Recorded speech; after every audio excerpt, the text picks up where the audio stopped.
guys, so I just watched for the second time season 6 episode 5 of The 100, which is called The Gospel of Josephine, which, holy crap, I'm glad I watched it a second time. In this episode we see Josephine, who, if you guys aren't aware, is in Clark's body now. And we're told throughout this episode that Clark is dead and that Josephine is here.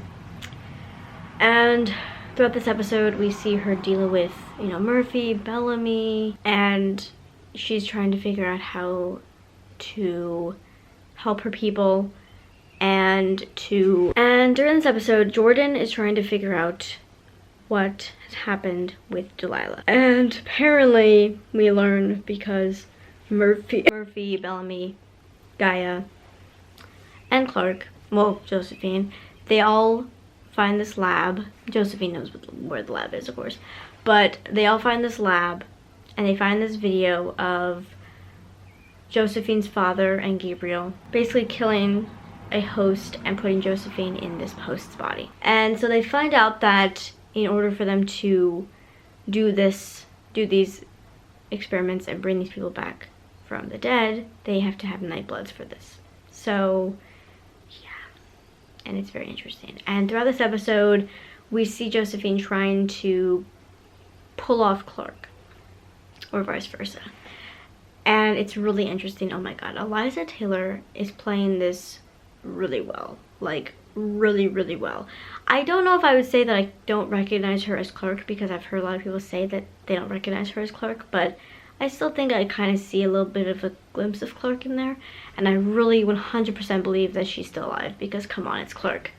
She's the main character. Why would she, why would they kill her like this? So yeah, and also during this episode, we see Diosa and Octavia trying to survive and work together to survive, and they are being hunted by this Prime, and he wants to know how many of them are Nightbloods and if they have a way of making other people Nightbloods. And they don't give up the information. They fall into a, basically quicksand kind of, and Diosa questions Octavia and asks, do you want to live or do you want to die? Because I can take you out of our misery. And we find out that Octavia does want to live. While they're stuck in this quicksand, this anomaly happens, and the Prime says that it's a temporal flare. And it looks kind of like an aurora borealis or something, like it's really crazy, and then after it's over, like, the whole area that Diosa and Octavia are in, well, Diosa got out of the quicksand, and Octavia dunked herself into the quicksand to save herself from the flare. But then when the flare's over, we see, like, everything has aged. And then Diosa gets Octavia out of there, luckily. And Octavia looks at her hand, and it looks aged. So I'm thinking that this temporal flare is some kind of temporal anomaly, where if you get stuck in this temporal anomaly, you age. Like, any part of your body ages. I'm not sure how that works, and I'm kind of interested to see if it could help Clark. Because what if they could harness this temporal flare's powers and maybe use it to go back in time before they killed Clark, and maybe bring her back. I don't know, it's an option, but I mean, the fact that they're bringing time travel into the 100 is, like, so mind-blowingly awesome. Like, I'm very, very, very into it, obviously, and yeah, so that's pretty cool.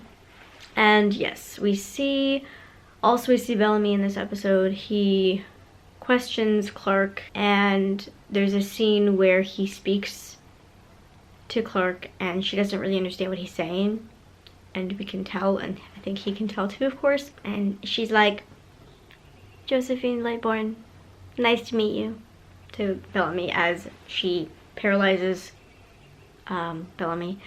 And the last scene of this episode is like gold, because it's Murphy and Josephine, and Josephine is basically trying to get Murphy to understand who she is and that she isn't Clark.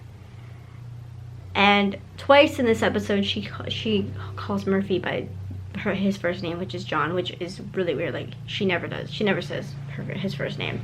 So with that, And basically it's like, and he freaks out, of course, and then she's like, I'm gonna be honest with you. Clark's dead. My parents killed her and brought me back. And of course he freaks out and gets out of his chair. And basically she asks him, how would you like to be immortal?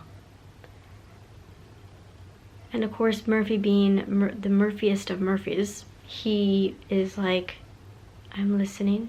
And that's basically when the episode ends. And it's so good. I'm very, very interested to see what happens next with Clark. I mean, come on. Like, I mean, she can't be dead. She can't be dead. I cannot imagine them killing Clark off in that way. Like, come on. Like, come on. Give me a break. I'm definitely interested to see what happens with this whole Nightblood situation. Because if Josephine gets Murphy on her side and somehow finds a way to use Abby to make more Nightbloods because she knows that Abby is capable of that, then shit is gonna hit the fan real quick. So yeah. And I'm not worried about Bellamy because I read in an interview that Josephine doesn't want to kill Bellamy, she wants to toy with him, which makes sense because Josephine definitely seems like a very good evil person. So I'm very interested to see what happens next. We have a whole 2 weeks basically into the next episode, which is like but you know, what can you do? So I am excited, looking forward to seeing what happens with this temporal flare, with the Nightblood situation, with Josephine, with Murphy. Jordan isn't having this whole Priya situation. So those are my thoughts. I really enjoyed this episode and I'm beyond excited to see what happens next. So I hope you guys enjoyed this review of this episode. Let me know what you guys thought down below, and don't forget to like this video if you like the 100 and if you are loving this season as much as me, and also don't forget to subscribe for more reviews from me about the 100. I love you guys and I'll see you in my next one.